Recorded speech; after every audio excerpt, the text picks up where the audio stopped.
Des océans de magma, des vents supersoniques, une chaleur torride, et au lieu de la pluie, un tas de pierres qui te tombent sur la tête. Une journée assez banale, n'est-ce pas? Les astronomes ont récemment découvert une nouvelle superplanète. K2 141b est une exoplanète qui se trouve à environ 200 années-lumière de la Terre, et qui a sérieusement besoin d'un nouveau nom. Le terme exoplanète est juste une façon fantaisiste de dire qu'une planète tourne autour de sa propre étoile dans un autre système solaire. Mais alors, qu'est-ce qui rend K2 141b si effrayante? Pense à notre jolie petite planète bleue, la Terre. Maintenant, imagine que tous les volcans du monde entrent soudainement en éruption en même temps, et que la lave recouvre les océans et les mers. Des ouragans violents, des milliers de fois plus rapides que la normale, soufflent partout 24 heures sur 24, 7 jours sur 7. Et il se met à pleuvoir des rochers de temps en temps. Oui, des rochers. Cette planète effrayante est entrée dans nos vies il y a environ 2 ans, et les scientifiques l'étudient toujours. Alors à quoi ressemble une journée typique là-bas? Pour commencer, n'essaie même pas de respirer. L'oxygène a décidé de bouder cette planète. Il faudra que tu t'habitues au sodium, au monoxyde de silicium et au dioxyde de silicium. Comme tu peux l'imaginer, cela n'est pas très pratique, et on ne fait qu'effleurer la surface. Qui sait quels autres produits chimiques recèlent cette planète exotique? Passons aux océans de magma. La surface de la planète est couverte de magma fondu à perte de vue. Cette planète de lave orbite très près de son étoile, c'est pourquoi sa surface est si ardente. Les planètes les plus proches de notre Soleil sont Mercure et Vénus, mais cette planète est encore plus proche de son étoile. Et ce qui est encore plus bizarre, c'est que la moitié de la planète connaît le jour en permanence, tandis qu'il fait toujours nuit sur l'autre moitié. La planète est bloquée par les marées, tout comme notre Lune. Peu importe combien de temps tu la regardes, tu ne verras jamais la face cachée. C'est pourquoi la face brûlante et ardente est si chaude et déborde d'océans de magma, tandis que l'autre face est dans un état constant de gel. Si le magma ne te brûle pas, tu n'es pas sorti d'affaire pour autant, et s'il te plaît, ne regarde pas en haut. Il pleut des pierres. Sur Terre, l'eau se transforme en vapeur, monte, forme des nuages, se refroidit et retombe sous forme de pluie. Là-bas, sur la planète boule de feu, c'est exactement la même chose, sauf que ce sont des morceaux de roches. La planète est si chaude qu'elle vaporise les roches. Oh, et n'oublie pas les vents supersoniques avec des vitesses allant jusqu'à 5000 km/h. Imagine que ton chapeau s'envole de ta tête à une vitesse 5 fois supérieure à celle d'un avion. La rafale de vent la plus puissante sur Terre a été le cyclone tropical Olivia, qui a frappé l'Australie. Il a soufflé à 400 km/h. Maintenant, imagine 12 fois cette vitesse. Le côté ensoleillé de la planète connaît des températures allant jusqu'à 2700 degrés Celsius. La température la plus élevée jamais atteinte à la surface de la Terre a été enregistrée en Californie, avec 57 degrés Celsius. Il est assez fréquent que l'on s'approche de cette température dans le désert du Sahara, mais ce genre de chaleur est loin d'être suffisant pour faire évaporer les roches. Si tu as grandi près d'un désert, tu sais déjà combien il fait toujours sec et chaud. Mais savais-tu que les déserts peuvent aussi atteindre des températures glaciales? Par définition, un désert est une large zone avec peu ou pas de précipitations. Cela signifie qu'il n'y a pas de vapeur d'eau pour empêcher les températures d'atteindre des extrêmes. Pendant la journée, le soleil chauffe le désert comme un four. Mais quand il se couche, la chaleur s'échappe vers le ciel et il peut faire très froid. Certains déserts ont même atteint moins 40 degrés Celsius la nuit. Mais attends, ne devrait-il pas y neiger s'il fait si froid? Certains déserts ont déjà été blanchis ici ou là. Mais comme il n'y a pas de vapeur d'eau, il ne peut pas y avoir autant de neige. Juste des nuits sahariennes sèches, glaciales et sablonneuses. D'ailleurs, le désert du Sahara n'est pas le plus grand désert de la Terre. C'est l'Antarctique. 13 millions de kilomètres carrés de glace sèche. Presque pas d'habitants, mais une foule de pingouins. Oui, techniquement, les pingouins vivent dans un désert. Retour à la planète boule de feu, cette fois-ci du côté sombre. Il y règne une obscurité sans fin et un froid extrême, environ moins 200 degrés Celsius. Ajoute-y des vents supersoniques, la température la plus froide sur Terre a été de moins 90 degrés Celsius dans un centre de recherche en Antarctique. Maintenant, comment cette exoplanète se compare-t-elle à certaines de nos voisines? Eh bien, Mars n'est pas vraiment vivable non plus. C'est la planète rouge, donc on pourrait penser qu'il y fait chaud la plupart du temps. Mais en général, elle est gelée, en tout cas bien en dessous de zéro. Si tu planifies une escapade d'un week-end sur Mars, tu peux laisser ton parapluie à la maison. Il ne pleut ni d'eau ni de rochers, et d'ailleurs, il n'a pas plu là-bas depuis des millions d'années. Au moins, Mars a une alternance de jour et de nuit. Et elle ressemble à la Terre en de nombreux points. L'équateur de Mars est bouillant, tandis qu'il fait assez froid au pôle nord et sud, tout comme sur la Terre. Les scientifiques y ont même découvert de vieux morceaux de neige carbonique. La planète entière est en fait couverte de dioxyde de carbone, avec un peu d'azote ici et là. Les scientifiques ont même signalé d'intenses tempêtes de neige sur Mars. Mais comme il s'agit surtout de neige carbonique, ce n'est pas une tempête de neige typique, c'est plutôt comme une tempête de glace sèche que l'on utilise dans les machines à fumer. Mars n'est pas la seule planète où le climat peut s'affoler. Jupiter est célèbre pour ses monstrueuses tempêtes, très différentes de celles que nous connaissons sur Terre. On parle ici de tempêtes qui durent des siècles. La grande tache rouge sur Jupiter est une tempête vieille de 400 ans, et l'on pourrait y faire tenir 4 terres entières. Elle existe donc depuis un certain temps, mais elle est loin d'être aussi intense que les tempêtes sur K2. Vénus connaît aussi des pluies intenses, mais il ne s'agit pas de pierre. C'est presque pire puisqu'il pleut de l'acide sulfurique. Cet acide peut provoquer de graves brûlures de peau et faire des trous dans ton parapluie. L'atmosphère de Vénus est remplie de dioxyde de carbone qui agit comme un filet pour piéger les rayons du soleil et il y fait une chaleur folle. Mais pas d'océan de magma. Mercure est la planète la plus proche du soleil et elle n'a même pas d'atmosphère. Cela signifie qu'il n'y a pas de tempête, de nuages, de pluie, de vent ou quoi que ce soit. Mercure est un peu comme un désert ici sur Terre, sans vapeur d'eau et sans pluie. Cela signifie que les températures montent en flèche pendant la journée et descendent à des niveaux extrêmes la nuit. L'exoplanète K2 rassemble les éléments les plus extrêmes de tout notre système solaire en une seule et même planète effrayante. Mais nous n'irons pas là-bas de sitôt. Nous ne sommes même pas encore allés sur Mars. C'est très loin dans le futur et 200 années-lumière, c'est un très long voyage. Si nous devions déménager quelque part du jour au lendemain, nous irions probablement nous baser sur la Lune. Pas d'océan de magma, pas de vent à vitesse de distorsion, des températures agréables. Alors, par où commencerions-nous ? Eh bien, il se trouve que les drones et les robots télécommandés sont de plus en plus perfectionnés. C'est bien moins cher de les envoyer pour faire des repérages de la Lune en restant en sécurité sur Terre. Et si nous voulions vraiment commencer à explorer l'espace, nous aurions besoin d'une base spatiale adéquate. Et quel meilleur endroit que notre petite Lune brillante ? Alors pourquoi étudions-nous ces planètes lointaines ? Quel est le but ? Eh bien, les planètes sont comme les gens. Elles ont toutes des âges différents et vivent dans des endroits différents. Plus nous en étudions, plus nous pouvons comprendre pourquoi il y a de la vie sur Terre et pas sur une autre planète, en tout cas jusqu'à preuve du contraire. Lorsque nous découvrons de nouvelles planètes, nous avons de nouvelles idées folles qui peuvent se transformer en inventions géniales qui nous facilitent la vie. Même le simple fait d'aller dans l'espace nous donne de nouvelles idées. Les lentilles anti-rayures, certains équipements de lutte contre les incendies, les systèmes de filtration d'eau, les casques d'écoute sans fil, les appareils dentaires invisibles, ce minuscule aspirateur que tu utilises pour nettoyer les miettes entre les coussins de ton canapé. Ils ont tous été inventés pour aider les astronautes à mieux travailler dans l'espace. Et maintenant, ils rendent notre vie meilleure chaque jour. Peut-être qu'un jour, nous trouverons une nouvelle source d'énergie grâce à une planète ou une étoile lointaine. Ou bien nous découvrirons un nouveau composé qui peut rendre nos bâtiments plus solides ou plus efficaces sur le plan énergétique.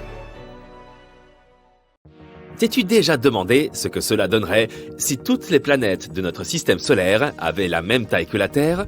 Il est temps de nous plonger dans ce scénario époustouflant. Imaginons ce à quoi ressemblerait chaque planète si elle était aussi grande que notre chère planète bleue. Le paysage rouge et stérile de Mars deviendrait-il soudain une oasis verdoyante ? La géante gazeuse Jupiter disparaîtrait-elle tout simplement ? Et quel en serait l'impact sur notre système solaire dans son ensemble ? Serions-nous tous condamnés ? Attachez vos ceintures et voyons ce qu'il en est. La première planète sur notre liste est Mercure. C'est la plus petite planète de notre système solaire. Oublie maintenant la petite Mercure qui est comparable à une simple lune. Imagine-toi plutôt à la surface d'un brasier perpétuellement incandescent. Il y a plein de cratères et de volcans actifs autour de toi. Et juste en face, un énorme soleil aveuglant. Quel cauchemar! Mais décortiquons ces changements. Si la taille de Mercure augmentait, sa masse et sa gravité augmenteraient de même.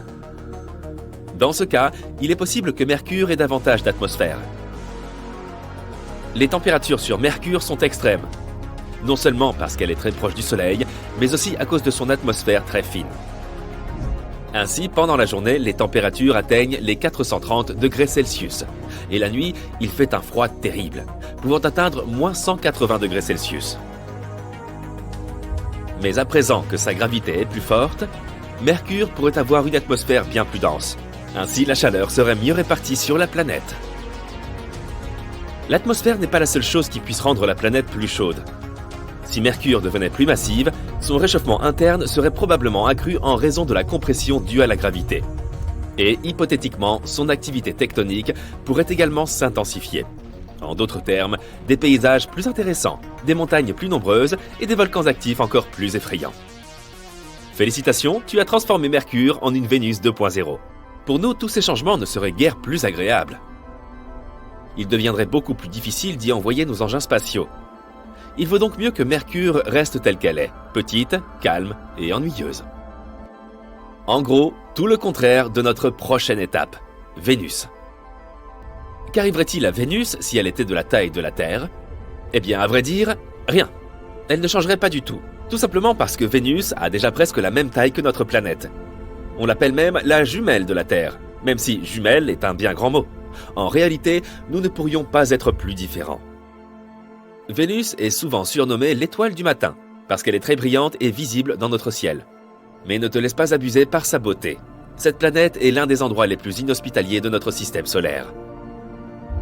Sa surface est plus chaude qu'une pizza sortie du four, soit environ 482 degrés Celsius, et elle est recouverte d'épais nuages d'acide sulfurique qui dissoudraient tout humain tenté de la visiter. Hélas donc, tu n'es pas prêt de t'y rendre.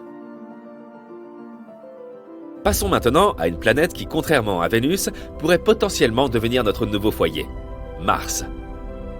Imagine-toi à la surface de la planète rouge, à regarder le coucher de soleil bleu et à humer une brise rafraîchissante. Oui, tu as bien entendu, de l'air. De plus, tu pourrais être entouré de plantes et d'animaux et avoir l'impression de te trouver sur Terre. Mais comment est-ce possible? Une planète Mars plus grande aurait un champ magnétique et une gravité d'autant plus fort. L'atmosphère y serait donc plus riche et plus dense. Elle contiendrait probablement une plus grande quantité de gaz, y compris de l'oxygène. Ne serait-ce pas génial?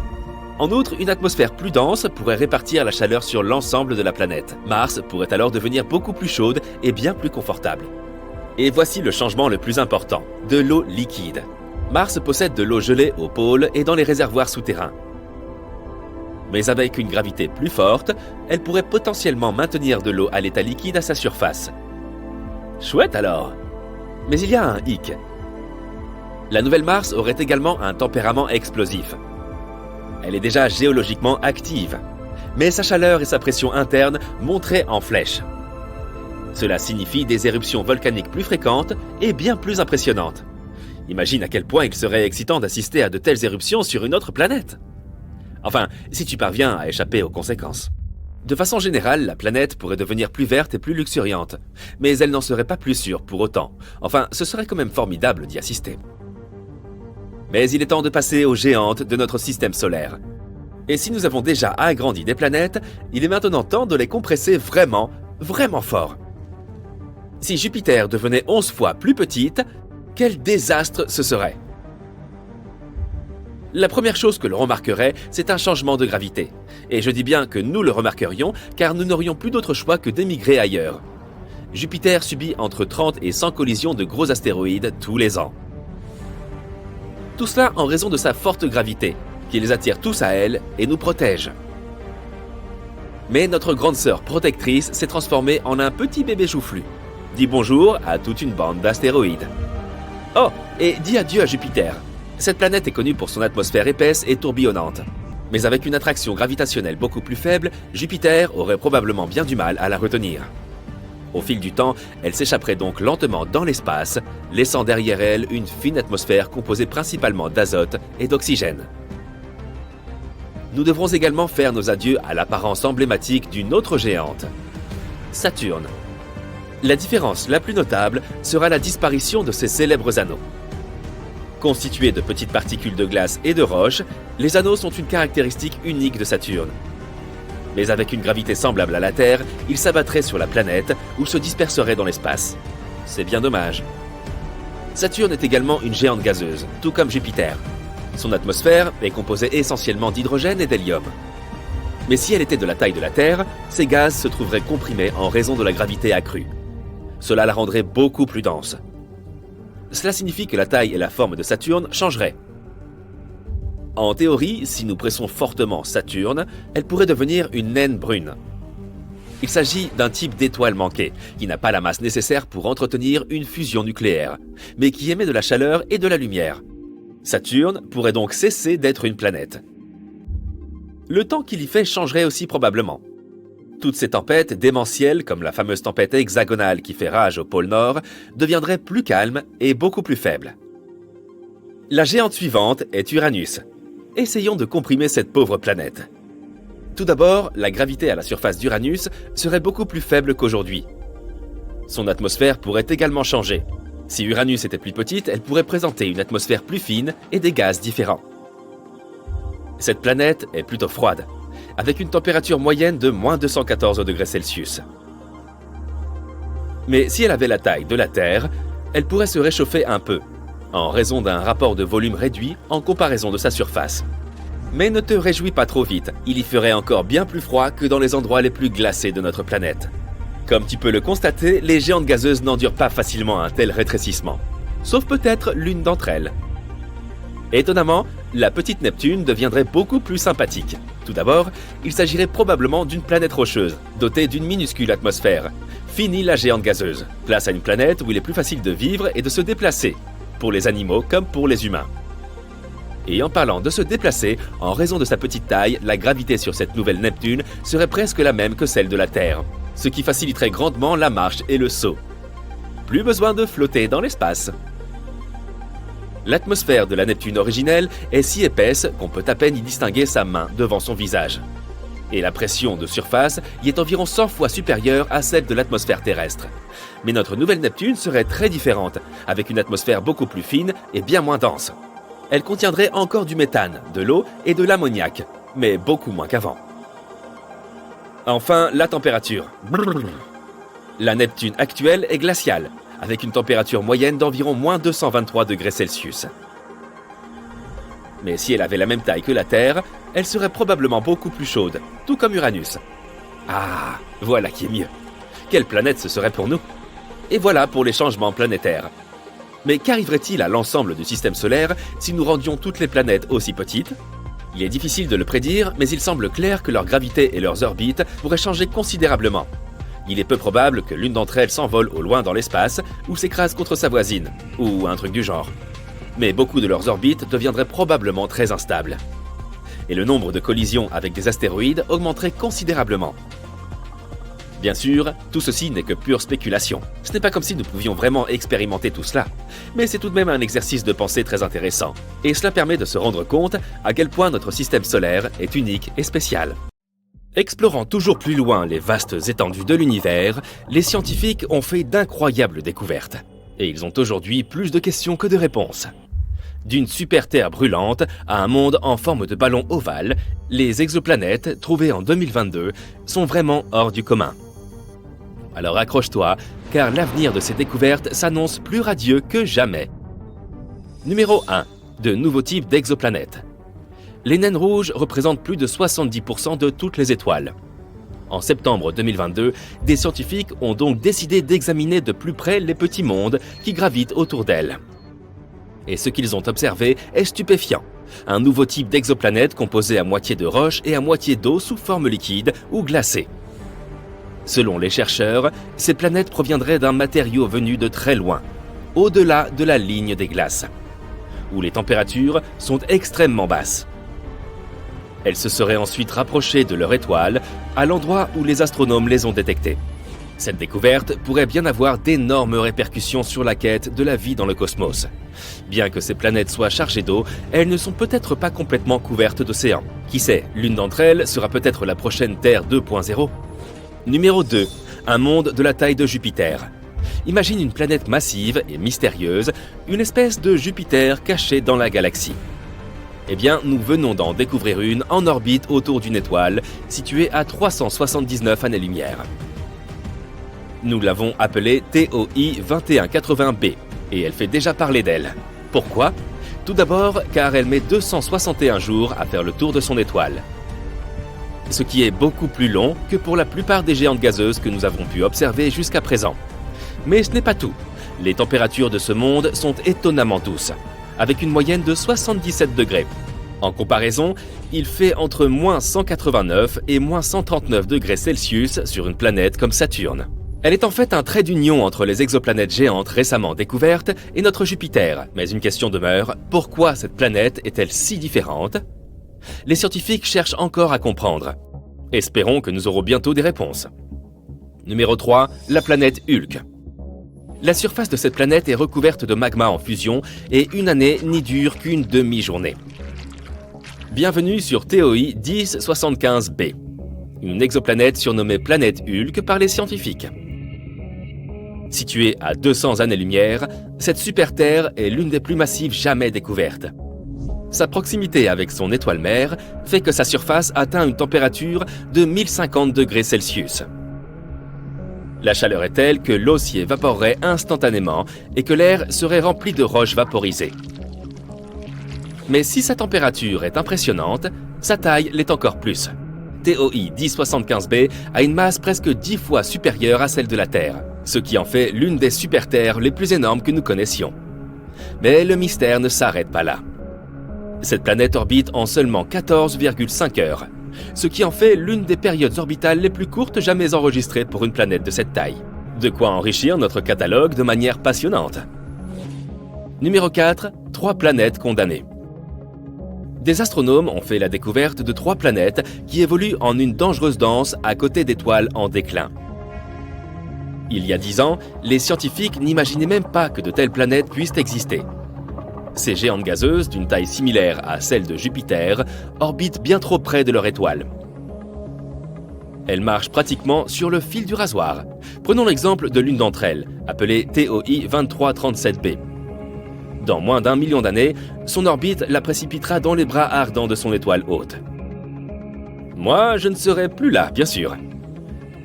Tandis que ces étoiles vivent leurs derniers jours, elles attirent leurs voisines comme des trous noirs, modifiant leurs orbites et risquant de provoquer de catastrophiques collisions.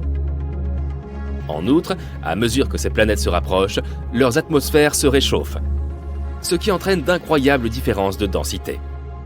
Mais l'étude de ces mondes pourrait nous fournir des informations précieuses sur l'évolution de notre système solaire. Numéro 5. Une atmosphère de baryum. Voici 2 planètes extrêmement chaudes, possédant chacune une atmosphère composée de l'élément le plus lourd jamais trouvé sur une exoplanète, le baryum. Ces planètes, WASP-70b et WASP-121b, sont des géantes gazeuses, que l'on qualifie de Jupiter ultra chaud, et qui orbitent très près de leur étoile. Ces planètes sont comme des boules de feu, dont l'une des faces est orientée vers l'étoile et qui cuisent à des températures assez élevées pour vaporiser le fer et d'autres métaux. Et lorsque la vapeur de fer est balayée vers la face nocturne de la planète, elle se transforme en liquide et tombe sous la forme d'une pluie de fer. Et ces planètes nous ont réservé une petite surprise. Le baryum est un métal lourd, environ 2,5 fois plus lourd que le fer. Pourtant, les scientifiques en ont détecté dans les couches supérieures de leur atmosphère. Il s'agit là d'un véritable mystère que nous essayons encore de résoudre. Imagine-toi débarquer sur une telle planète et assister à une averse de fer et de baryum. Ce serait absolument terrifiant. Numéro 6, la planète Ballon. Prépare-toi à être époustouflé. Nous venons en effet de découvrir une planète en forme de ballon de football américain, et elle ne ressemble à rien de ce que nous avons vu jusqu'à présent. Voici WASP-103b. Une exoplanète ultra chaude située à plus de 1000 années-lumière de la Terre. Cette géante gazeuse, très proche de son étoile, est déformée par une intense force gravitationnelle. Mais il ne s'agit pas seulement d'une bizarrerie amusante, c'est aussi une précieuse découverte scientifique. En étudiant les passages de la planète autour de son étoile, nous avons pu mesurer sa déformation. C'est comme si nous prenions un instantané d'une planète en mouvement et cela nous donne des indications sur les conditions extrêmes que ces objets peuvent endurer. C'est vraiment une grande découverte. Numéro 7. Une lumière zodiacale. Prêt pour une histoire de fantôme cosmique ? Des scientifiques chinois ont découvert un phénomène effrayant sur 3 exoplanètes lointaines. Il s'agit de la lumière zodiacale, une lueur semblable à celle qu'on voit sur Terre au coucher du soleil. Mais ce n'est pas seulement un étrange spectacle. Nous pourrions avoir là des indices sur la composition de ces mondes potentiellement habitables. Imagine que tu regardes le coucher de soleil depuis un endroit sombre de la Terre et qu'au lieu de l'obscurité, un triangle de lumière apparaisse. Voilà la lumière zodiacale. Elle est due au reflet de la lumière du soleil sur les particules de poussière du système solaire, des restes d'astéroïdes et de comètes. Les chercheurs ont analysé 47 exoplanètes potentiellement habitables et ont découvert que 3 d'entre elles, appelées Kepler 69c, Kepler 1229b et Kepler 395c, toutes des super-Terres, présentaient ce phénomène. Cette découverte pourrait beaucoup nous renseigner. Elle pourrait nous révéler des informations sur la présence d'astéroïdes et de comètes dans ces systèmes. Il serait bien difficile de les détecter autrement. C'est donc plutôt cool. Numéro 8. Une planète avec des nuages de silicate. Voici VHS 1256b. Rien à voir avec les cassettes vidéo. Il s'agit d'un monde étrange et exotique, tout empreint de mystère. Un endroit où les nuages sont faits de sable et où le ciel est toujours rouge. Ce n'est pas de la science-fiction, mais une découverte réelle faite par les brillants cerveaux de la NASA. Cette exoplanète naine brune fait des vagues dans la communauté astronomique. Elle est beaucoup trop massive pour être une planète, près de 20 fois la taille de Jupiter. Mais ce n'est pas tout à fait une étoile non plus. C'est quelque chose d'intermédiaire, une énigme cosmique qui défie toute définition. Mais ce qui est vraiment extraordinaire avec VHS 1256b, c'est son atmosphère. Les scientifiques ont découvert que ce monde étrange est enveloppé d'épais nuages de grains de silicate, semblables à du sable. C'est la première fois que ce type de nuage est détecté sur une exoplanète. Et cette découverte ne manquera pas de modifier notre perception de l'univers et des possibilités de vie au-delà de notre propre monde. Et voilà, l'année 2022 a été riche en découvertes incroyables et révolutionnaires en ce qui concerne les exoplanètes. Mais ce n'est qu'un début. Nous ne pouvons qu'imaginer les autres merveilles qui nous attendent à mesure que les scientifiques et les chercheurs continuent d'explorer les vastes étendues de l'espace. Alors, continuons à étudier notre beau ciel. Qui sait quels secrets les étoiles nous réservent encore ? Un trou noir est un endroit sinistre, où les lois de la physique que nous avons étudiées à l'école cessent de fonctionner. Lorsqu'une étoile massive n'a plus de carburant, elle devient parfois très dense et cède sous son propre poids, s'effondrant vers l'intérieur et entraînant l'espace-temps dans son sillage. Le champ gravitationnel de ce nouvel objet devient alors si puissant que rien ne peut lui échapper, pas même la lumière. C'est ainsi que naît un trou noir. Les trous noirs les plus proches de notre planète portent les noms de Gaia BH1 et Gaia BH2. Ils ont été découverts grâce aux données collectées par la sonde Gaia de l'Agence spatiale européenne, d'où leur nom. Tous deux sont environ 9 à 10 fois plus massifs que notre Soleil et se trouvent respectivement à 1560 et 3800 années-lumière de notre planète. En termes cosmiques, ils se trouvent donc dans l'arrière-cour de la Terre. Mais il y a quelque chose qui ne tourne pas rond dans ces trous noirs. Devez-vous courir vous mettre à l'abri ? Nous allons voir ça. Ces trous noirs remarquablement proches constituent vraisemblablement une catégorie d'objets encore totalement inconnus. Ce qui les distingue des autres, c'est que les étoiles qui gravitent autour d'eux sont beaucoup plus éloignées que ce que les scientifiques ont l'habitude d'observer dans ce genre de couple trou noir-étoile. Les systèmes normaux où une étoile accompagne un trou noir sont connus sous le nom de binaires à rayons X. Ils émettent généralement de brillantes ondes radio, ainsi que des rayons X de haute énergie.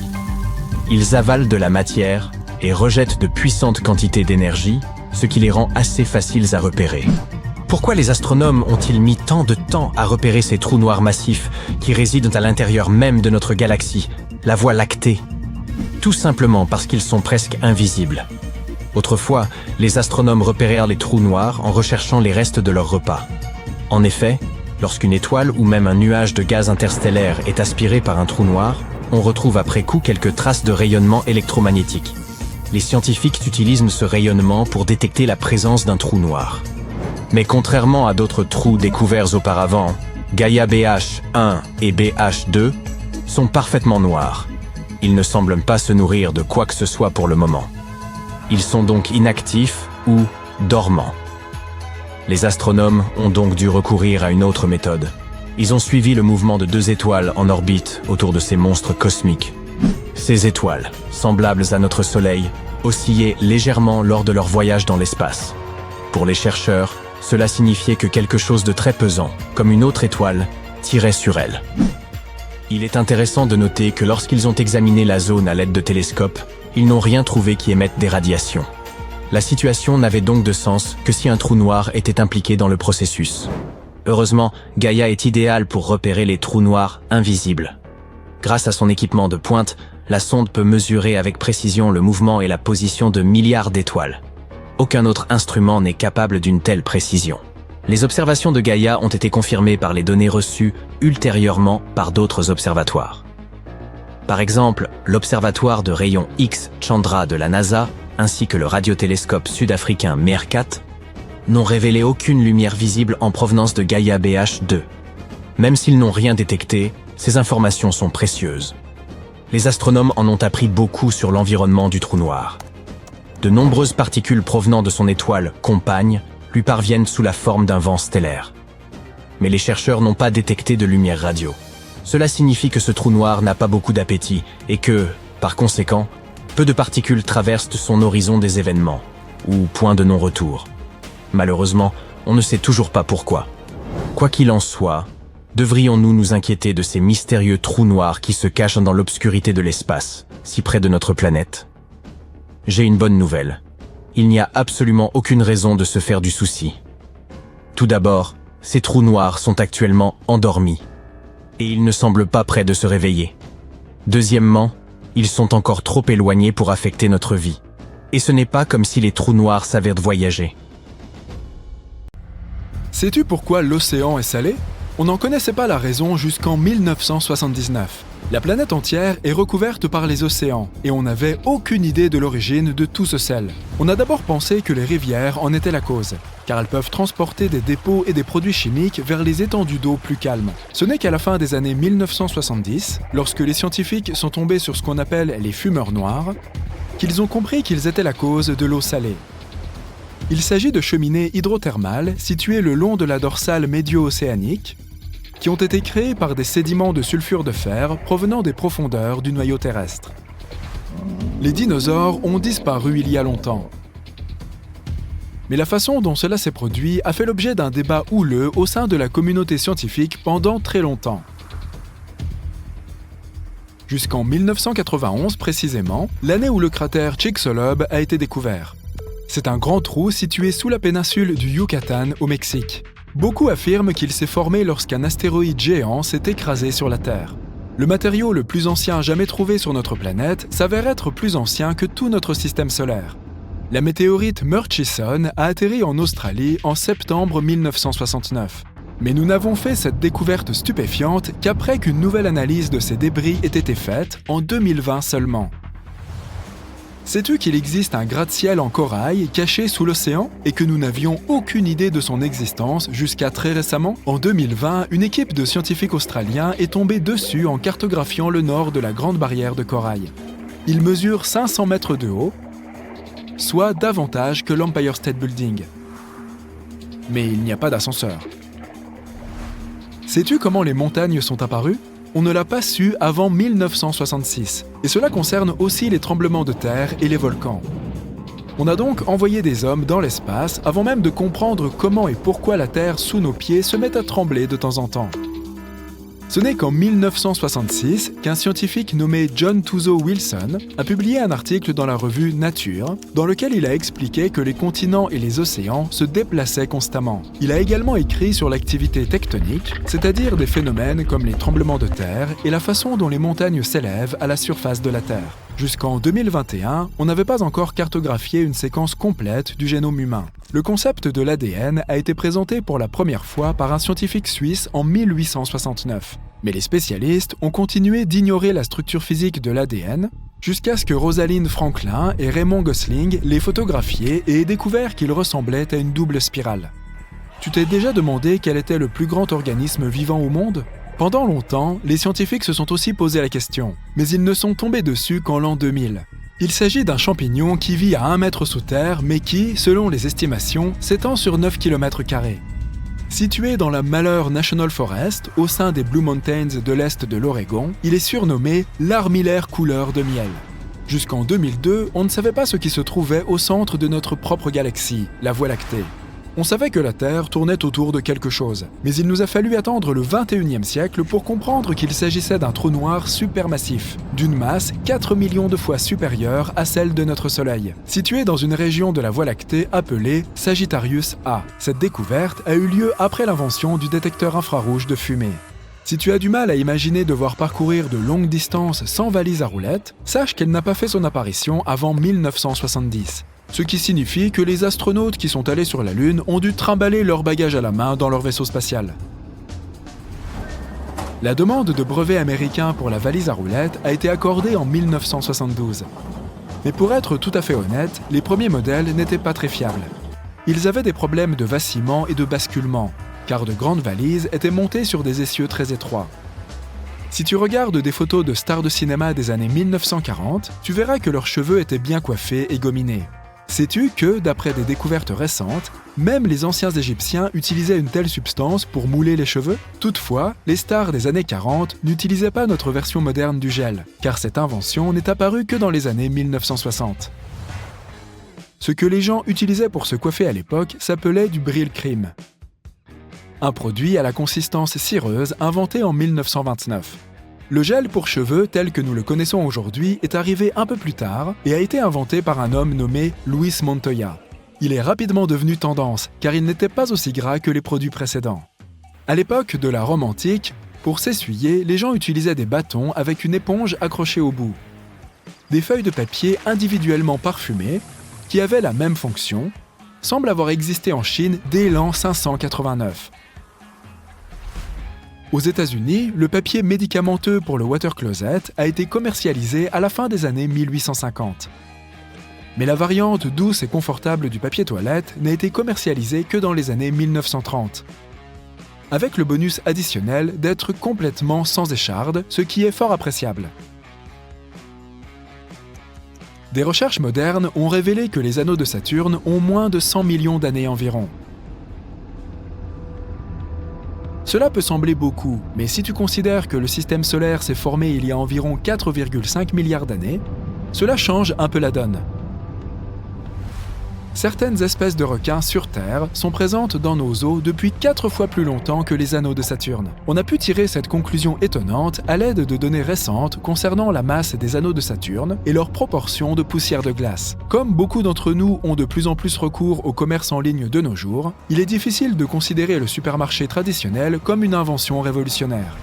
Mais il n'existe pas depuis aussi longtemps que tu le penses. Sais-tu comment est apparu le premier supermarché ? En 1916, un commerçant du nom de Clarence Sanders avait besoin d'une solution pour rendre son travail moins pénible. Car, à l'époque, il devait choisir lui-même tous les produits dans les allées et les livrer aux clients. Il a donc pensé à un nouvel aménagement du magasin avec une entrée par tourniquet. Les gens devaient parcourir le magasin dans une seule direction. Il s'est également assuré qu'il passait devant tous les produits disponibles. Les clients pouvaient choisir eux-mêmes leurs articles et devaient rapporter leurs produits chez eux. Le propriétaire du magasin pouvait drastiquement baisser ses prix puisqu'il avait besoin de moins de personnel pour gérer son entreprise. Savais-tu qu'il existe encore un État américain où le port de la ceinture de sécurité n'est pas obligatoire ?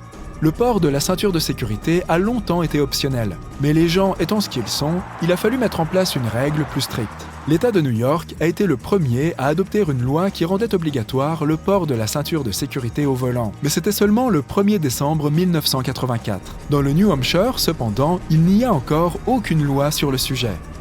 L'ouvre-boîte moderne, celui avec la roulette dentée qui tourne, a été introduit sur le marché en 1870. Ce n'est peut-être pas très remarquable, mais cela semble étrange quand on pense que les aliments en conserve étaient déjà disponibles depuis plusieurs décennies. Avant cette invention, il fallait littéralement découper le haut de la boîte, près du bord extérieur, avec un ciseau et un marteau. Tu avais donc ta séance de sport en même temps que ton repas. Sais-tu que l'heure normalisée n'est devenue applicable par la loi qu'en 1880 ? Le système actuel que nous utilisons aujourd'hui, GMT, pour Greenwich Mean Time, est devenu une pratique courante dans la plupart des pays encore plus tard, quelque part vers la fin des années 1920. Avant, on avait simplement l'habitude d'estimer l'heure qu'il était en regardant la position du soleil dans le ciel. On a ensuite évolué vers l'utilisation d'horloges, mais elle dépendait toujours de la position du soleil dans une ville ou un village particulier. Cela signifie que l'heure pouvait différer légèrement entre deux communautés voisines. Et ce n'était pas si grave jusqu'à l'invention des trains.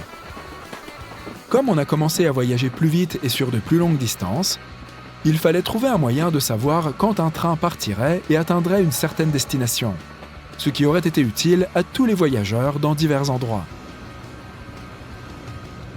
Nous sommes en train de voyager à 1000 années-lumière de notre planète, vers un système inconnu. Ici, il y a 2 étoiles brillantes en orbite l'une près de l'autre. Mais il y a aussi une chose petite, mais vraiment énorme également, un trou noir. Ces objets sont mystérieux et dangereux. Ils sont capables d'avaler notre monde entier en une seconde sans même s'en apercevoir. Pire encore, ils peuvent détruire une énorme étoile comme notre Soleil. Et ce sont ces géants qui se trouvent généralement au centre des galaxies. Elles sont si lourdes que leur gravité retient autour d'elles d'innombrables étoiles, planètes et poussières d'étoiles.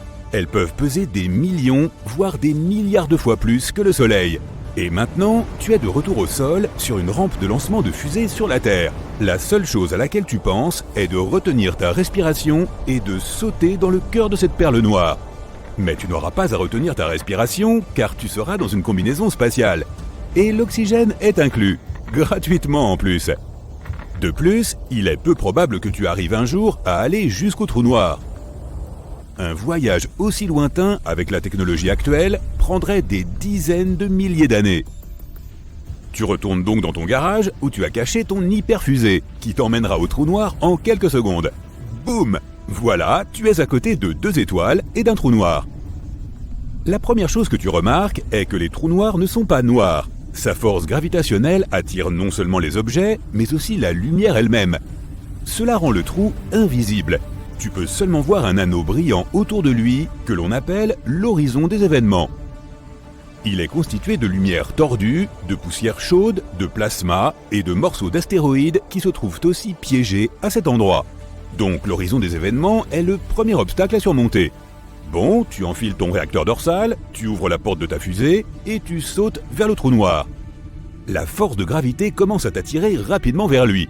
La combinaison spatiale te protège des énormes températures et niveaux de radiation de l'horizon des événements.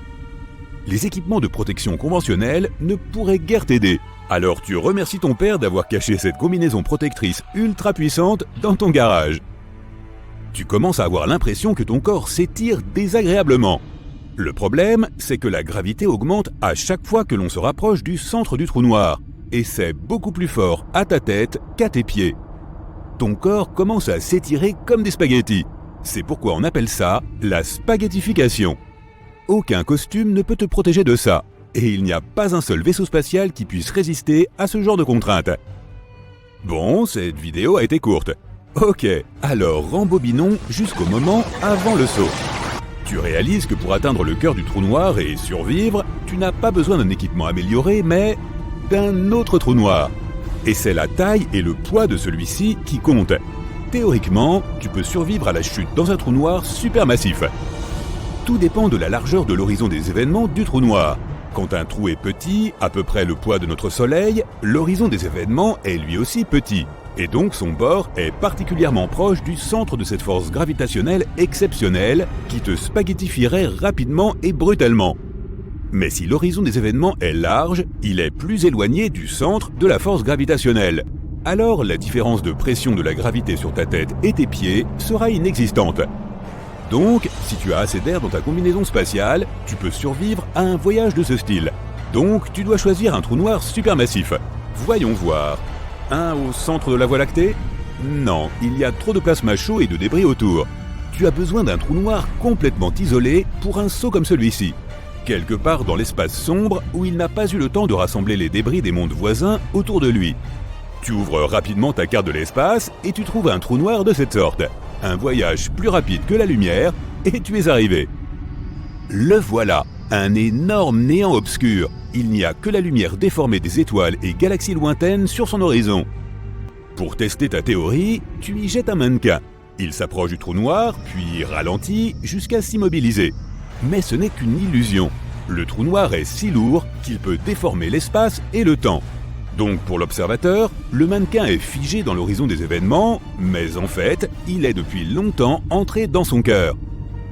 La poupée n'a pas été spaghettisée comme tu l'as été lorsque tu es tombé dans un petit trou noir, alors maintenant, tu sautes en toute confiance après elle. Rappelle-toi que même si tu te sens bien, c'est toujours un voyage sans retour. Une fois dans le champ d'attraction du trou noir, rien ne peut t'échapper à son étreinte. Peu importe la puissance de ta fusée ou la force avec laquelle tu agites tes bras. Tu es maintenant au bord du disque d'accrétion. Chaque seconde ici équivaut à des semaines ou des mois sur Terre. Tu voyages dans le temps. Sur notre planète, il y a peut-être déjà des voitures volantes et des gratte-ciel de plusieurs kilomètres de haut partout. Mais pour toi, cela n'a duré que quelques minutes. Waouh! Toute la lumière des étoiles que tu vois est devenue rouge. Ça aussi, c'est à cause de la gravité. La lumière que nous voyons est constituée d'ondes, mais le trou noir les étire.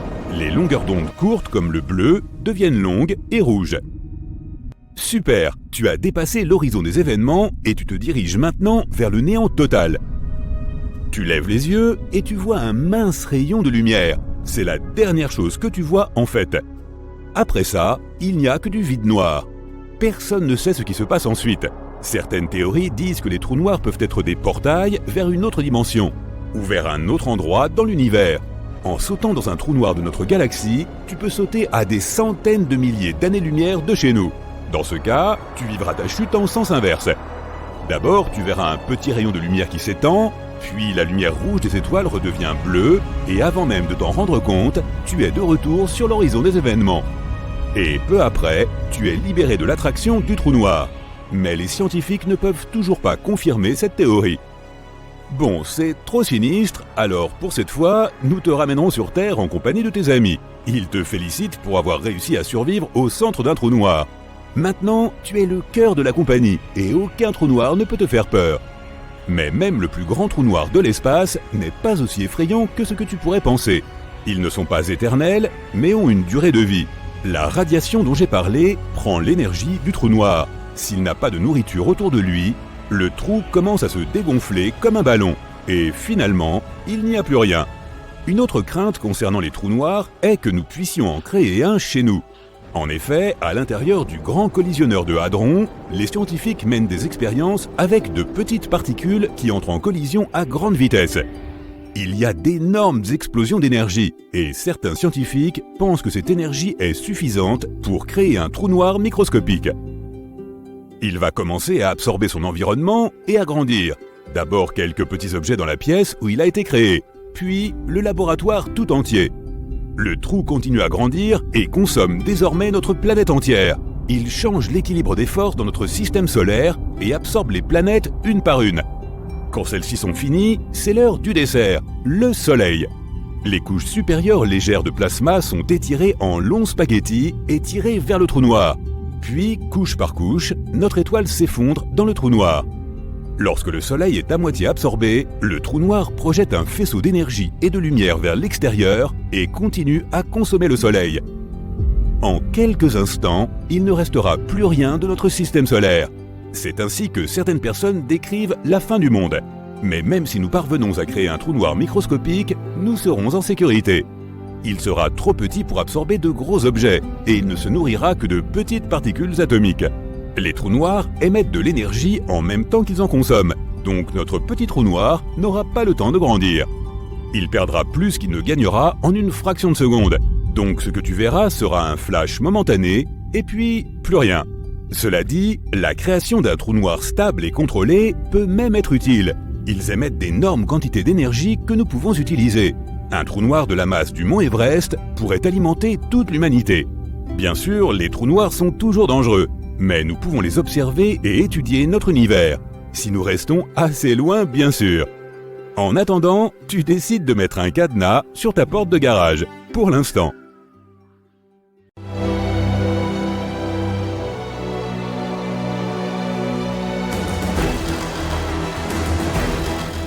Des dizaines de vaisseaux spatiaux et des centaines de sondes décollent de la Terre et se dirigent vers la sœur jumelle de notre planète, Vénus. Elle est de taille similaire à la Terre et pèse environ 80% de la masse de notre planète. Les températures y sont trop élevées pour les humains et on n'y trouve pas l'air que nous avons l'habitude de respirer. Mais nous y sommes allés car les scientifiques ont récemment trouvé des traces de phosphine, ce qui suggère que la vie pourrait s'y trouver. La phosphine est un gaz provenant de divers microbes et bactéries. L'humanité fait donc ce voyage pour découvrir cette potentielle forme de vie. Avec notre technologie, un vol vers Vénus prendrait entre 3 mois et demi et 6 mois et demi. Mais nous y sommes finalement arrivés. Des vaisseaux spatiaux atterrissent sur la planète. Et lorsque les premiers humains arrivent à la surface, ils voient des déserts brûlés par la chaleur, des lacs de lave et des geysers d'acide toxique. Et c'est tout. Les scientifiques ont mal calculé les données du radiotélescope. La phosphine n'a jamais existé sur Vénus. Alors on retourne aux fusées et on se prépare pour un plus long voyage à travers notre galaxie. Les scientifiques pensent qu'il pourrait y avoir pas moins de 36 civilisations similaires à la nôtre dans la Voie lactée. Elles pourraient abriter des organismes vivants complètement différents de nous, qui auraient des corps ou des yeux différents des nôtres et qui pourraient marcher et parler d'une manière très différente de la nôtre. Mais une civilisation avancée a plusieurs critères, des progrès technologiques et l'utilisation d'une communication développée entre les individus. Ces civilisations doivent donc explorer l'espace, construire des villes et être capables de communiquer entre elles en tant qu'espèces indépendantes. Observons notre galaxie et tentons d'identifier ces mondes civilisés. La Voie lactée est une spirale de 100 000 années-lumière d'un bout à l'autre. Si une étoile naît à l'une de ses extrémités lors d'une explosion surpuissante, la lumière de cet événement n'atteindra l'autre extrémité que 100 000 ans plus tard. Il y a environ 100 milliards d'étoiles et près de chacune d'elles, il y a peut-être des mondes similaires à notre système solaire. Essayons de trouver ces mondes habitables à l'aide de filtres géants. Tout d'abord, cherchons des étoiles contenant beaucoup de fer. De telles étoiles brûlent à la température parfaite pour le développement de la vie. Et le fer présent dans le système stellaire aidera à former les noyaux des planètes qui accueilleront une autre civilisation. En passant la Voie lactée au filtre, on peut voir qu'il y a trop d'étoiles qui correspondent à cette description. C'est pourquoi nous avons besoin d'un autre filtre. Maintenant, trouvons des étoiles qui ressemblent au Soleil dans cet amas. L'étoile doit être environ 100 fois plus grande que la Terre et 333 000 fois plus lourde. Un critère important est l'âge de l'étoile. Lorsqu'une étoile vieillit, elle commence à se dilater et se transforme en géante rouge. À ce moment-là, elle peut absorber les planètes qui l'entourent. La vie d'une telle étoile peut se terminer par une énorme explosion qui détruit tout ce qui l'entoure. L'étoile que nous recherchons doit donc être relativement jeune. Utilisons à nouveau notre filtre. Il y a moins d'étoiles, mais encore beaucoup quand même. Maintenant, concentrons-nous sur les planètes. Elles doivent se trouver dans la zone habitable de l'étoile. Pas trop près d'une étoile, car la température serait alors trop élevée pour que la vie puisse naître. Mais pas trop loin non plus, sinon la planète ne serait alors qu'un bloc de glace sur lequel rien ne vit. La température de la planète doit permettre à l'eau de rester liquide. Un autre critère est l'âge de la planète candidate. Il faut du temps pour qu'une civilisation avancée se développe. D'après l'expérience de la Terre, les scientifiques pensent qu'il faut au moins 4,5 milliards d'années pour qu'une forme de vie évolue jusqu'au niveau humain. Nous recherchons donc des planètes similaires à la Terre ou plus anciennes. Nous utilisons notre filtre une dernière fois et voilà, nous avons 36 mondes où une civilisation avancée est possible. Les scientifiques ont mené cette étude et l'ont publiée en avril 2020 en se basant sur ces mêmes critères. Il ne reste plus qu'à découvrir ces civilisations et à établir le premier contact. Nous pouvons détecter une telle civilisation en analysant les ondes radio qui en proviennent. Supposons qu'il y ait une planète A sur laquelle se trouvent des organismes vivants primitifs. Des millions d'années d'évolution et ils deviendront une civilisation avec une technologie avancée. Les ondes radio seront leur moyen de communication. Ensuite, la planète entière émettra des ondes radio comme une étoile émet de la lumière. Et ici, sur Terre, nous pouvons capter ce signal avec des antennes pointées vers l'espace. Mais il y a un problème avec la distance entre les planètes. Mettons que la planète A se trouve à 1000 années-lumière de la Terre. Lorsque la planète A commence à émettre des ondes radio, ces signaux ne nous parviendront que 10 siècles plus tard. Nous avons appris à émettre et à recevoir des ondes radio en 1895. Et si la civilisation de la planète A a émis un signal radio au même moment, nous ne pourrons pas capter ce signal avant 2895. Il en sera de même sur la planète A. Nous avons envoyé un message sous forme de signal radio dans l'espace en 1974. Dans ce signal, nous avons encodé notre système de chiffres, l'ADN humain et des informations sur notre système solaire. S'il y a une civilisation avancée sur la planète A, elle ne pourra recevoir ce signal qu'en 2974. Et nous devrons attendre un autre millénaire pour obtenir une réponse de leur part. Un autre problème avec les ondes radio est qu'elles ne ressemblent pas à une lueur constante sur la planète, mais à une éruption. Les ondes radio ne sont utilisées qu'à un certain stade de la civilisation. Au début, c'est la principale méthode de communication, mais ensuite, nous commençons à utiliser les téléphones portables, la télévision par câble et la fibre optique. Et à mesure que la technologie progresse, la lumière des ondes radio commence à s'estomper. Il ne nous reste donc qu'environ 100 ans d'utilisation active de la radio par la civilisation pour la trouver. Un jour, nous avons capté un étrange signal radio d'origine inconnue. Ses caractéristiques suggéraient que ce signal avait été créé artificiellement, peut-être par une civilisation de l'espace ou un vaisseau spatial de passage. D'autres recherches sur ce signal n'ont donné aucun résultat, ce qui a donné lieu à de nombreux débats et théories sur ce qu'il était vraiment. Il aurait pu s'agir d'un signal provenant de la Terre et réfléchi par un satellite volant dans le ciel. Ou cela aurait pu être les traces d'une comète située à quelques années-lumière. Mais supposons que c'était une civilisation de l'espace, l'une de ces 36 qui existent probablement. Maintenant, nous devons entrer en contact avec elle.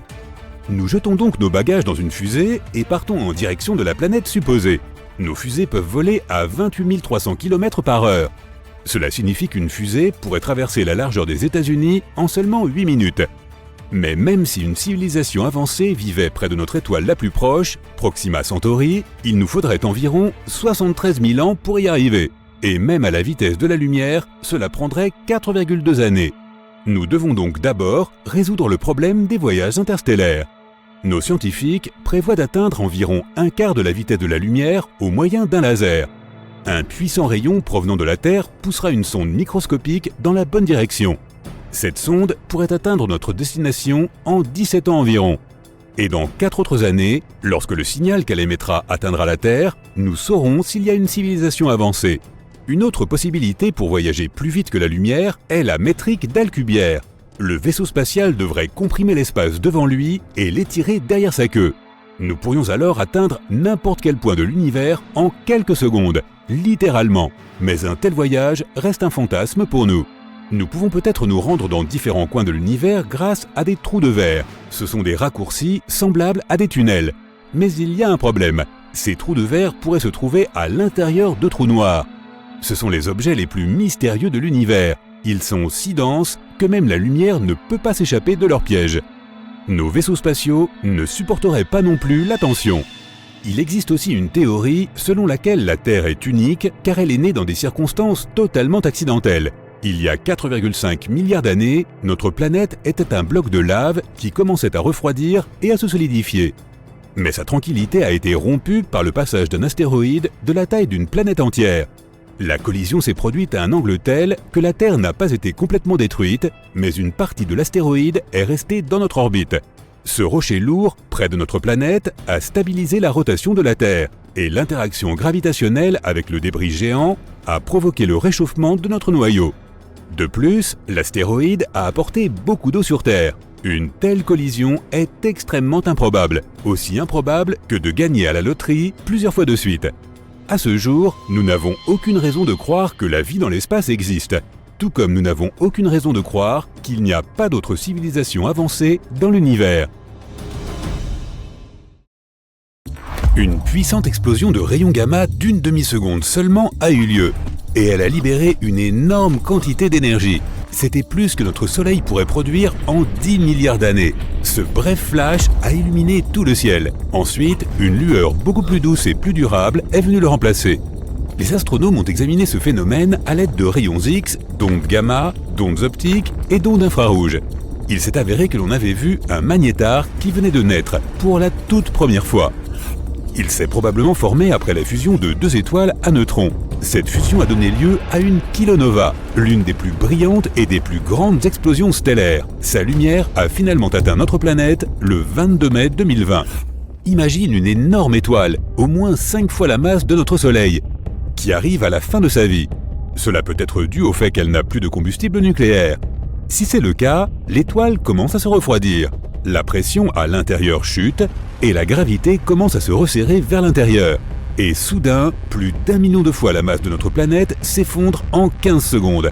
Cela se produit si rapidement qu'une énorme onde de choc fait exploser la partie extérieure de l'étoile. Cela produit un éclat de lumière aveuglant. Cette puissante explosion s'appelle une supernova.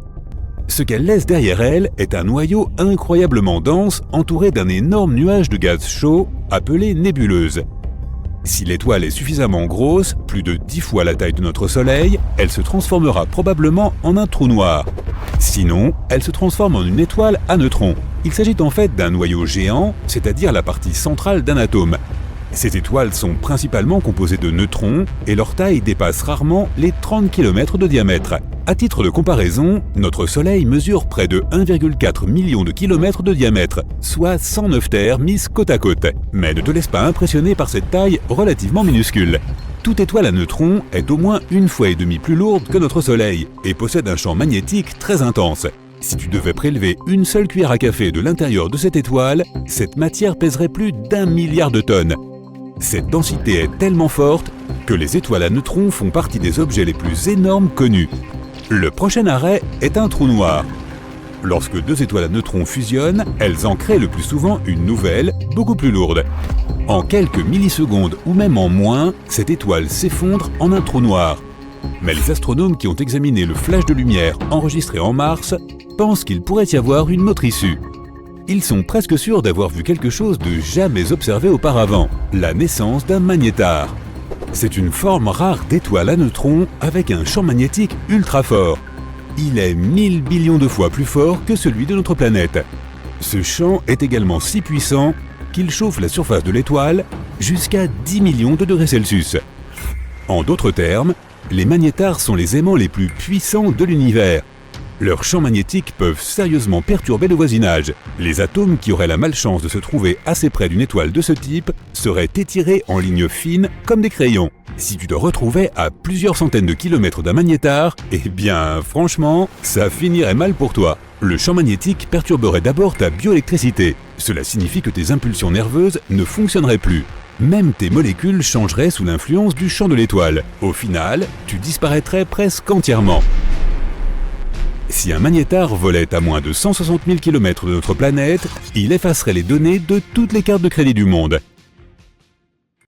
Tu es en train de rouler vers la maison de ta sœur quand, tout à coup, le ciel change d'aspect. L'air automnal, jusqu'alors frais, devient brûlant en l'espace de quelques instants. Les gens qui faisaient des promenades ont maintenant enlevé leur veste et transpirent. Les gens qui prévoyaient de partir en week-end au ski ont annulé leur plan à la dernière minute pour se rendre à la plage. C'était le coucher du soleil, mais le ciel est devenu aussi clair que le jour. Tu attrapes tes lunettes de soleil et continues à conduire. Rien ne semble normal, mais les gens ne paraissent pas s'en soucier. Tu allumes la radio et tu entends tout le monde paniquer à propos du soleil, rien n'est cohérent. Ils mélangent leurs mots et disent des dizaines de choses différentes en même temps. Tu sors ton téléphone et il se passe la même chose sur les réseaux sociaux. Rien n'est compréhensible. Il y a juste des gens qui parlent de la façon dont le soleil se rapproche de la Terre. Des pas claquent le long d'un couloir tranquille. Un homme vêtu d'un costume cintré se rend à l'une des réunions les plus importantes de sa vie. Adam traverse la salle de réunion alors que tout le monde attend d'entendre ce qu'il a à dire. En tant qu'astrophysicien en chef, il incombe à Adam de comprendre ce qui se passe et de ne pas le faire savoir au public. Sinon, le monde entier succombera à la panique et à l'hystérie collective, ce qu'il faut à tout prix éviter. Il prend place en bout de table, tandis que tout le monde attend d'entendre ce qu'il a à dire. L'atmosphère est tendue et personne ne dit un mot. Il enlève ses lunettes et les pose sur la table. Tout le monde observe le moindre de ses gestes. Il sort quelques feuilles d'un dossier et commence à lire. Sa voix brise le silence de la pièce. Chers collègues, j'ai bien peur que le pire ne nous attende. Après d'innombrables heures d'observation et d'analyse, nous avons découvert qu'un morceau du Soleil a abandonné son orbite et se dirige vers nous. Nous ne savons pas encore de quelle partie du Soleil il s'agit, mais nous savons qu'une fois qu'il nous aura frappés, nous n'aurons peut-être plus de planète Terre. La tension dans la pièce est palpable. Tout le monde se regarde confusément. Adam répond à autant de questions qu'il peut, mais lui-même n'a pas toutes les réponses. En quelques minutes, la presse divulgue un enregistrement vocal du discours d'Adam et le monde devient fou. Tu viens d'entendre un extrait du discours d'Adam et tu n'es pas trop convaincu de sa validité. Même si le ciel s'éclaircit de seconde en seconde, il n'y a encore aucune raison de paniquer. Tu continues à conduire et soudain, tu ressens une vibration intense. Ta voiture se soulève du sol et les vitres se brisent. Tu t'éloignes et tu te mets à l'abri. Tu as vu un objet ressemblant à une comète s'écraser au milieu de nulle part, à des kilomètres de là. D'autres de ces objets semblent se diriger vers le sol. Tu démarres ta voiture et tu repars en essayant de trouver un endroit où te cacher. Les cendres commencent à couvrir le ciel, ce qui le rend encore plus chaud qu'il ne l'est déjà. La Terre est brûlante, tandis que le trafic s'accumule à cause des gens qui veulent s'échapper, mais qui n'ont pas de véritable endroit où se réfugier. Tu finis par abandonner ta voiture et partir à pied, en essayant de trouver un endroit pour te rafraîchir et t'éloigner des rayons du soleil. Même si les cendres obscurcissent le ciel, le soleil continue de les traverser. Tu te diriges vers les bois et trouves une grotte pour te rafraîchir. Il fait encore chaud, mais au moins tu peux te calmer et réfléchir à la suite. Tu sors ton téléphone et essaies de voir s'il y a des nouvelles de ce qui se passe. Mais rien ne semble être mis à jour. Tu continues à actualiser, mais rien ne fonctionne. Soudain, tu entends des gens qui se rapprochent et qui t'ordonnent de sortir de la grotte. Adam est avec les meilleurs scientifiques du monde pour essayer de trouver une échappatoire. Tout le monde lui présente des solutions, mais au final, aucune d'entre elles n'est viable. Ils ont passé des heures dans le bureau, mais à chaque minute qui passe, le soleil devient plus fort et le ciel plus lumineux. On a l'impression que rien ne peut être fait, jusqu'à ce qu'Adam ait une idée. Il capte l'attention de tout le monde et demande aux personnes qui ne contribuent pas de quitter la pièce. Il explique qu'il faut lancer une fusée dans l'espace qui pourra détourner la grande masse qui se dirige vers la Terre avant qu'elle n'entre dans l'atmosphère. Il ne reste que quelques heures avant que le ciel ne devienne dangereux et impraticable aux aéronefs. Pour l'instant, tous les vols du monde ont été annulés. Il n'y a qu'une petite fenêtre d'opportunité pour faire décoller cette fusée et sauver le monde. Adam convoque les meilleurs ingénieurs qu'il puisse trouver pour paramétrer la fusée et rassemble les astronautes volontaires pour la mission. Ils suivent une formation de base rapide et commencent à planifier les prochaines étapes. Après de nombreux briefings, ils sont prêts, mais ils n'ont qu'une seule chance de détourner l'objet massif. Les astronautes sont prêts et commencent à entrer dans la fusée. Soudain, tu surgis de nulle part, vêtu d'une combinaison spatiale. Tu es l'un des principaux astronautes du programme. Les personnes qui t'ont trouvé dans la grotte venaient de la NASA et essayaient de te recruter en vue de cette mission. Tu rencontres Adam et il te briefe rapidement sur ton rôle.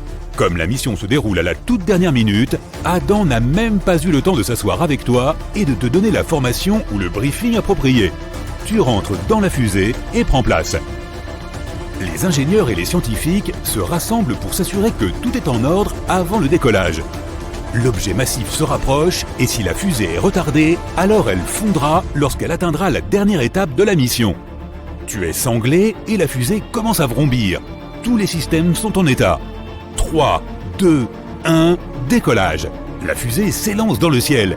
Il y a des couches supplémentaires de protection sur ta visière et heureusement, car tu as l'impression de te rapprocher du soleil. Après quelques minutes, la fusée quitte l'atmosphère terrestre et se trouve devant l'objet massif.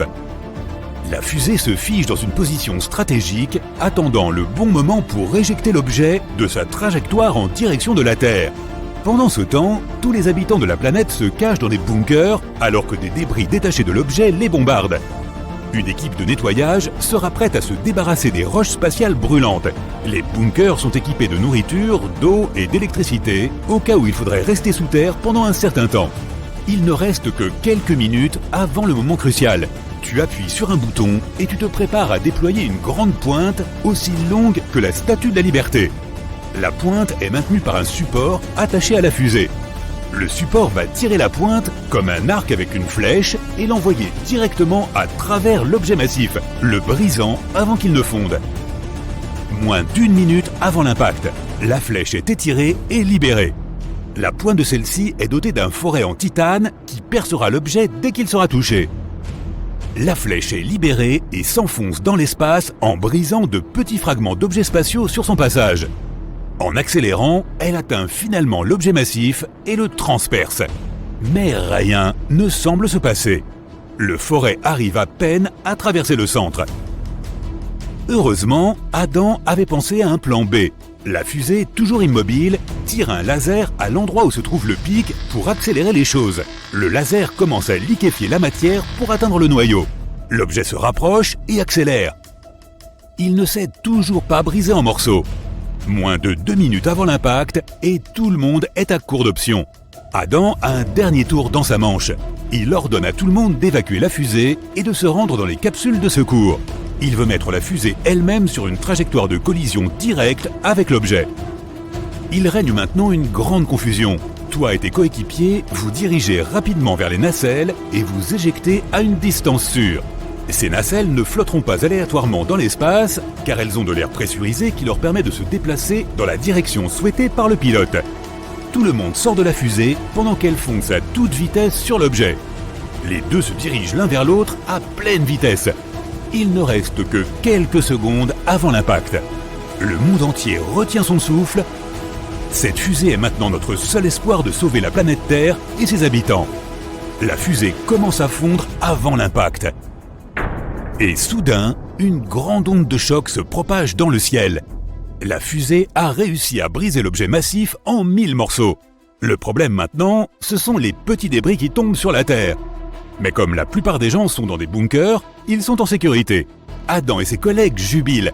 Toi et le reste des astronautes êtes sains et saufs et rentrez sur Terre en toute sécurité. La prochaine phase pour tout le monde sur Terre est de reconstruire tout ce qui a été détruit. Les gens devront tout recommencer à zéro, mais ce n'est que le début d'un nouveau chapitre de la vie.